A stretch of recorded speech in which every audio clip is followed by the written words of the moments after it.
Значит, есть представители политического движения «Намыс», Улан Мурза.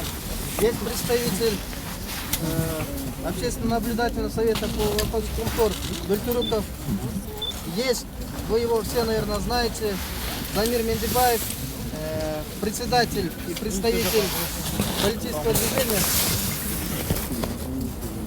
Кумтор Елдиков, то есть общественное объединение. Это ребята, которые перекрывали трассу, поднимали вопрос 2013 года по вопрос Кумтора на Искуле. Из этой организации, вы знаете, на 12 человек было возбуждено уголовные дела, 4 из них сидят. Вот. И у него идет судебный процесс. Есть и многие ребята, вот, Султан Мурза, Джамата, и спортсмены и так далее. А из коммунистической партии вчера говорили? Из коммунистической партии мы с ними не дружим. Мы наоборот против. Почему? Потому что они выступают в поддержку Путина. У нас идеологии и цели не совпадают.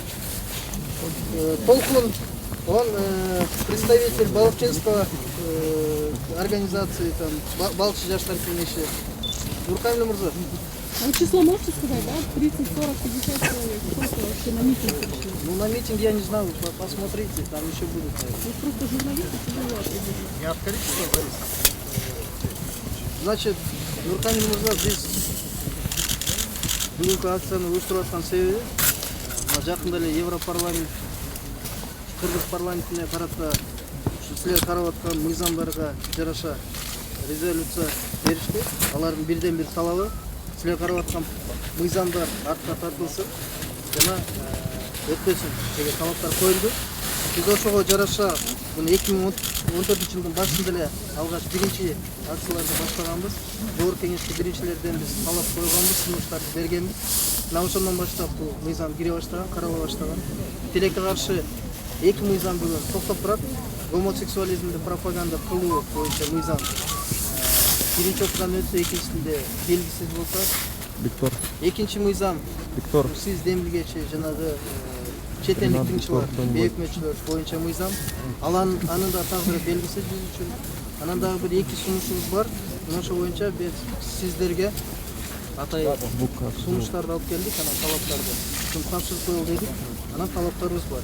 Биринчиден, Нуркамиль Мурза, сиздер жогорку кеңештин депутаттарысыздар. Экинчиден, сиздерди ушул ак үйгө отургузуп, мандатты тапшырып берген бул кыргыз эли болгон. Кыргызстандын жарандары. Демек, сиздер парламентте отурган бардык 120 депутаттар Кыргызстандын жарандары, анан Кыргызстандын келечеги, коопсуздук үчүн иштешиңиздер керек. Сиздер Европарламент же башка мамлекеттердин талаптарын кайсы бир учурда мыйзамга жараша, кырдаалга жараша мүмкүн кабыл аласыздар, бирок элдин баалуулуктарына келгенде мындай кабылданбашы керек. Анан башка мамлекеттер биздин ички саясатка кийлигишпеши керек. Тилекке каршы, урматтуу журналисттер, мен сиздерге да айтам, биздин Кыргыз парламенти алсыздыгын көргөзгөндөй. Себеп, мына биринчи да экинчи мыйзам боюнча дагы бейөкмөтчүлөр күч алып, эл аралык фонддор күч алып, жада калса элчилерден баштап мына Европарламентке чейин кийлигише баштады. Бирок депутаттардын бирөөнүн да үнүн уга элекпиз бул маселе боюнча. Ошондуктан биз сиздерден сураган жана талап коебуз.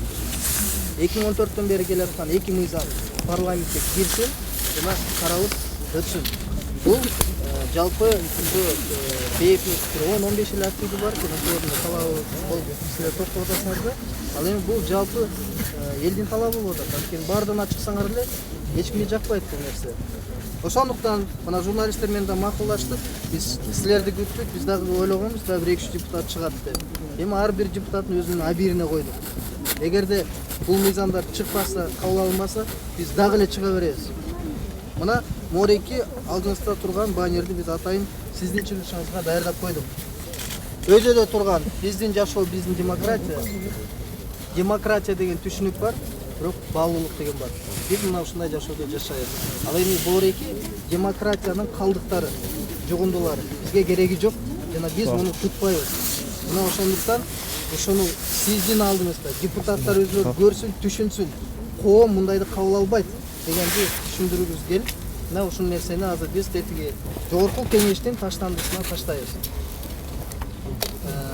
Бул маселелерден тышкары биз сиздерге дагы 2 нерсени алып келдик. аны парламентте карооңо тийиш. Педофилия күч алды. Мына ошого байланыштуу бул педофилдерге депутаттык кол тийбестик эмес, өлүм жазасы деген талапты коюп атабыз. Анткени ар бир педофилге эң чоң дегенде 20 жыл берилет экен. 20 жылда күнүнө 150 сомдон бөлөт экенбиз. Ооруп калса дарылап багат экенбиз. Бизге анын кереги жок. Ошондуктан биз аларга өлүм жазасын карап көрүп эле мораторий алгыла дагы бергиле деп атабыз. 4-нчү маселе.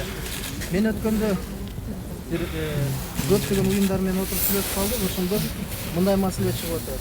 Биз сиздерге аты жөнүн беребиз. Биз сиздерге баардык контакттарын беребиз. Тилекке каршы бүгүн 3000ден ашык жетим бала бар Кыргызстанда. Карылар үйү көбөйүп атат. Анан мамлекеттик кызматты ээлеген чиновниктер өзлөрүнүн ата-энесин карылар үйүнө тапшырып, балдарын интернаттарга бергендер болуп атат. Мына ошолорду депутаттык комиссия түзүп, текшерип, кайсы бир мамлекеттик кызматкер чыгып калса, дароо жумуштан алып, өмүр бою мамлекеттик кызмат ээлегенге тыюу салууңар керек деп ойлойбуз. Мындан бореки Жогорку кеңештин төрагасы Жээнбеков Асылбек Шариповичке, бореки Кыргыз Республикасы Жогорку кеңештин фракция лидерлерине, болбосо Жогорку кеңештин бардык депутаттарына. Биз 3 гана чыгардык, 120-ны чыгарган жерибиз жок. Анткени менен жетиштүү. Парламентте алып чыксаңыз, же комитеттерге карасаңыз да бардыгы болот. Анан Нуркамил мырза Морекини бир 2 бала бүктөп туруп, депутаттын көзүнчө.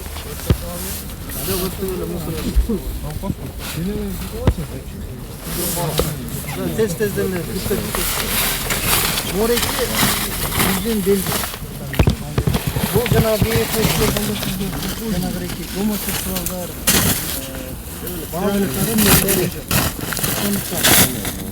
биз берген талаптар, жумуштар аткарылсын.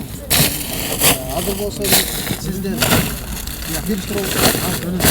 Albatta bu Европарламенттин резолюциясы bu түздөн түз Кыргыз парламентинин ишине, мамлекеттин ички иштерине кийлигишүү, анан коркутуу иретинде кабыл алышыбыз керек. Мен муну публично ошо парламенттин ичинде дагы айтканмын. Ал эми сиз айтып кеткен жанакы эки мыйзам долбоорлору боюнча жанакы коммерциялык эмес уюмдар жөнүндөгү мыйзамга толуктоолорду киргизүү боюнча мен ошол демилгечилердин биримин. Бул демилге кандайдыр бир деңгээлде ошо парламенттин өзүнүн ичинде дагы искусстволук жол менен токтотулуп туруп атат. 1 жылга жакын болду. Мен ошо парламенттик комиссиянын жетекчиси Никитенкого бул боюнча кат жүзүндө да кайрылганын караңыздар деп ооз эки дагы айттым. Мына акыркы сүйлөшүүбүздө бир жуманын нар жагында, бер жагында болгон сөздө ал киши айтты, бейөкмөт уюмдардын кээ бирлеринин өзлөрүнүн заключениясы келбей атат ушул маселе боюнча деп. Бейөкмөттөр бул маселени 1 жылдан бери талкуулап атышат. Анан ошол комитет үчүн ошол кайсы бир ассоциациялардын, бейөкмөт уюмдардын заключениясы келбегендиги жыйынтыгы ошол себеп болуп эсептелинет экен да. Мен айттым, бул себеп болбош керек депчи. Десе мына эми биз февраль айынын календардык планына, комитеттин календардык планына киргиздик деп комитеттин жетекчиси айтты. Ушунда карайбыз деди. Мен эми азырынча мындай жумшак иретинде эле суранып атабыз. Эртең кийинки жумада биз конкреттүү түрдө мына февраль айы келди. Кайсы жумасында карайсыңар деген маселени сөз түрдө карайбыз. Бул мен дагы бир жолу айтып кетем, ошо парламенттин ичиндеги эле кээ бир күчтөрдүн именно ошол комитеттин жетекчиси, мурун Алымбеков жетекчи болгон, азыр Никитенко жетекчи, ошолордун эле аракеттеринен улам болуп аткан токтотуп турган нерсе. Каралар мезгилинде күн тартыбына коюлганда бултар техникалык себептерден эле улам дейт. Кагазды унутуп калган эмес секретары. Бир кагаз бул жактан экинчи жакка жылбай калган эмес, ошол себеп болуп эсептелинет экен. То есть мен сиздерге жеткизип кое турган нерсем, бул искусстволук жол менен ошо комитеттин жетекчилери тарабынан кармалып келип аткан нерсе. Биз бул мыйзам долбоорун сөз түрдө парламентке алып чыкканга болгон аракеттерди жасайбыз. Ал эми сиздер айткан жанакы гомосексуализм боюнча мен ал жерде сүйлөштүм жетекчилери менен, демилгечилери менен, алар дагы аракеттерин жасайбыз деп атышат. Эми конкреттүү түрдө өздөрү жооп берсе жакшы болот эле. Рух дүйнөгө каршы эмес, өзүбүздүн илгертен келе жаткан традициябызды эч качан жоготпойбуз. Жинди болуп калгандай болуп, эркек эркекке, аял аялга эч качан үйлөнбөйт. Эмне эркектер анусуну менен төрөйбү. Ал деген бүт человечествого, бүт дүйнө жүзүнө бул моралдык жактан бузулгандык деп айткым келет. Бул патология. Эгерде андай патология көп да бирөөнүн жүрөгү ооруйт патология турабы? Бирөөнүкү рак, бирөөнүкү. Эми бул нравалык жактан патология болсо, эмне үчүн аны ошого атайын закон алышыбыз керек. Аны пропаганда кылышыбыз керек. Мисалы кандай максат менен жүргүзүлүп жатат бул нерсе? Бул максат деген дүйнө жүзүндөгү элди азайтыш керек.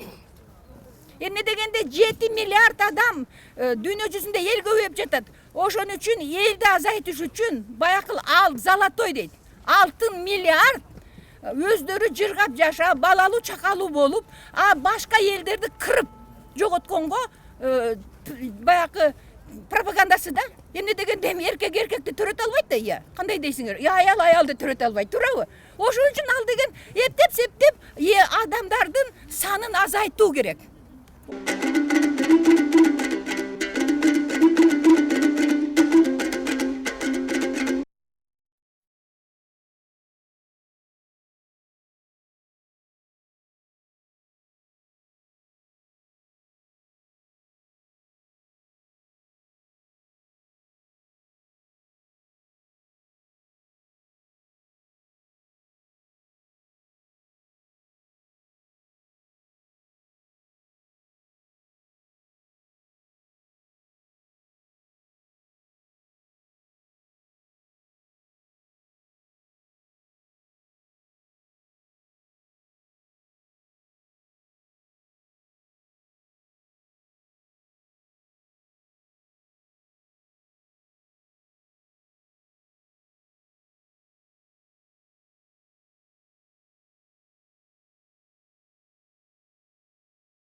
же болбосо сөз эркиндиги деп эле ушул баалуулукту башка баалуулуктардан артык койгон бул туура эмес.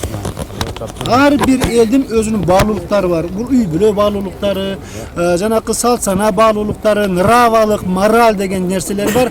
Ошодон артык коюу бул өзү туура эмес. Бул келечекте ушу жалпы адамзаттын өзүнүн жашоосуна бир терс таасирин тийгизе турган нерсе катары кабыл алышыбыз керек. Эгерде Европа менен Америка ошол адам укуктары, сөз эркиндиги, негизги баалуулукта өздөрү үчүн ченеп алып, өздөрү үчүн ошол сөздү айтып алып, орусча айтканда ошол сөздөрүнүн, ошол ой аракеттеринин заложниги болуп калган болсо, ошондон чыга албай аткан болсо, бул алардын проблемасы. Мен бир нерсени айтып коюшум керек. Мына биз коммунисттик доордун убагында жашаганбыз, коммунисттердин жетекчилиги менен окуганбыз, марксизм, ленинизмди окуганбыз. Ошол окууну азыркы мезгилде туура эмес, реакциячыл деп айтышат. Бирок марксизм, ленинизмди окуп атканда дагы биз теориясында билебиз. Коммунизмде дагы, социалистик революцияны дагы башка элдерге, башка өлкөлөргө күч менен алып баруу мүмкүн эмес деген теория болсо да чынчылдык болчу. Азыр болсо демократияны башка элдерге күч менен таркатса боло берет деген аракеттерди кылып атышат да. Бул туура эмес. Мен наче сиздердин ушул аракетиңиздерди колдойм. Сөзсүз түрдө азыркы кыргыз эли, кыргыз мамлекети, мына Орто Азияда совет мамлекетинде жашап аткан элдер өздөрүнүн менталитетине, салт санасына жараша эле болуш керек. Биз ушул сөздөрдү айтып, жанакы коммерциялык эмес уюмдар жөнүндө айтып атсак, силер Россия тарап болуп атасыңар дейт. Канчалык деңгээлде булардын жанакы акыйкатсыз, адилетсиз подходдорун билип атабыз да. Ал жерде эч кандай россиялык саясат жок. Менин бир суроом бар. Эртеңки күнү Европарламент жана Бириккен Улуттар уюму дагы кысым көргөзсө, ошол эле чет эл сынчылар, гомосексуалдар, педофилдер боюнча чегинесиңер, чегинбейсиңер? Вот биз демиргечилер, бизге буга чейин да бир нече кысымдар болду. Бизде каралоолор болду, биз адан чейинген жокпуз. Менин оюмча демиргечилер өзүбүз үчүн жооп беребиз, бул мыйзамды парламенттин кароосуна сөзсүз түрдө алып чыгууга жетишебиз. Руханий мырза, менин бир мына журналисттердин көзүнчө айтып койчу нерсем бар. Кадыр Маликов теолог, мына ал киши дагы байма-бай сайрап келатат. Муфтият бир иш кылган жок. Мен аны ачык айтам. Гомосексуалдар боюнча, педофилдер боюнча, Мухаммед пайгамбар боюнча дагы бир дагы иш кылган жок. Мына Кадыр Маликовдун айтуусунда 70 миллиондон ашык доллар бүгүн бөлүндү ислам мамлекетине. Так? Тажикстан, Түркменистан, Афганистан, Түркменистан, Афганистан, Тажикстандын чек арасында бүгүн 6,5 миңден ашык аскер турат. ИГИЛ, жанагы ислам мамлекетинин боевиктери. Лагерь ачылып, ал жерде даярданып атышат. Бул бир күч, ислам, радикалдуу ислам. Экинчи, НПОлор. Мына булар мондай болгон жат нерселерди улам пропаганда кылып атып, эки жакты чайпап атат. Үчүнчү, жанагы ультранацисттер деп коет, улутчулдар деп коет. Ал күчтөр пайда болушу мүмкүн. Эртеңки күнү эгерде ушундай болуп кетсе, мына мен журналисттердин көзүнчө айтам, урматтуу депутаттар, сиздер күнөөлүү болосуздар. Албетте, сөзсүз түрдө биз күнөөлүү болобуз, парламент. Анткени ар бир ишти алдын ала иштеш керек. Ошол эле ислам мамлекети боюнча, жанагы радикалдуу ислам, ошол эле НПОлор боюнча, ошол эле жана улутчулдар боюнча.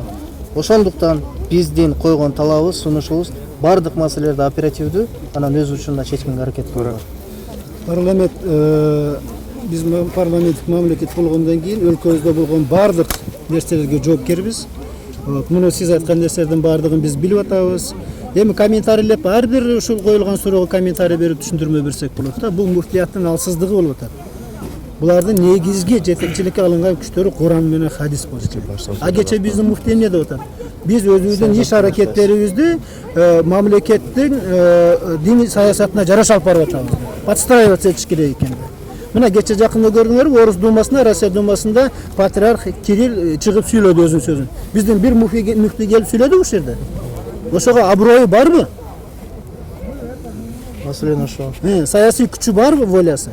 Жок болуп атат. Пожалуйста, келсин, биз аларга мүмкүнчүлүк беребиз, чыгып сүйлөсүн ушул маселе боюнча муфтият маселе. Жок да. Нуркамил Агаев, сиздин мыйзам боюнча чет элдик тыңчылар, анан борейки гомосексуалдар боюнча мына 2014-жылдан бери 1 жыл өттү. Мына даана 1 жыл өттү, анткени февралда баштаганбыз. Февралдын бир 20-сына чейин биз күтөбүз.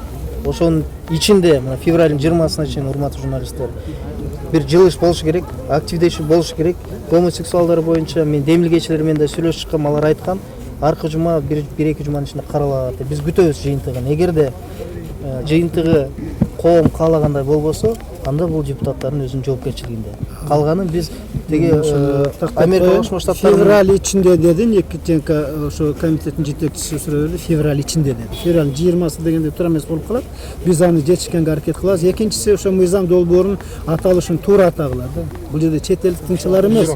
Бул жерде коммерциялык эмес уюмдар жөнүндө мыйзам бар. Ошого өзгөртүү жана толуктуу киргизип атабыз. Ушинтип айтыңыздар, ато коомчулукта дагы башка жактарда да сөз болуп калат, МПОго каршы мыйзам депчи. МПОго каршы мыйзам эмес бул. Бул коммерциялык эмес уюмдар жөнүндөгү мыйзамга толуктоолорду киргизүү. А маңызы кыргыз мамлекетинин кызыкчылыгын коргоо. Ушул эле. Ушуну туура айтыңыздар, пожалуйста. эми бул маселени айтуу биздин милдетибиз. Жок, мен түшүндүрмө берип коюп атам да, официалдуу аталышындачы. А то элге ушундай түшүнүп кетип калышы мүмкүн. Болду анда. Мейлі, рахмат сіздерге. Мен Мен бардығыңыздардың аракетіңіздерді қолдаймын. Активті болышқа аракет қылғаныңыз жақсы. Біз өз тарабымыздан милдетибизди толук аткарганга коллегаларыңыздарга дагы бизден салам айтып коюңуз, өзгөчө бул гомосексуалдар боюнча Мен иштеп айтам, жаткан бул демгечилерге. мыйзам Алар булар бүгүн чыгып коюш аларга милдет болчу. Анан ысык салам. Биз февраль ичинде күтөбүз, эгер болбосо анда өзүлөрүнүн милдети жоопкерчилиги. Рахмат сизге. Рахмат сіздерге де рахмат. Жашаңыздар. Рахмат урматтуу журналисттер. Ушу менен бүттү. Мен тартып коюлу. Мустафа Я просто рядовой профессор. И секретарь, первый секретарь ЦК Коммунистической партии Кыргызстана.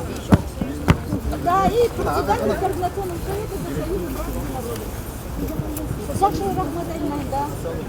Это убийца, наверное,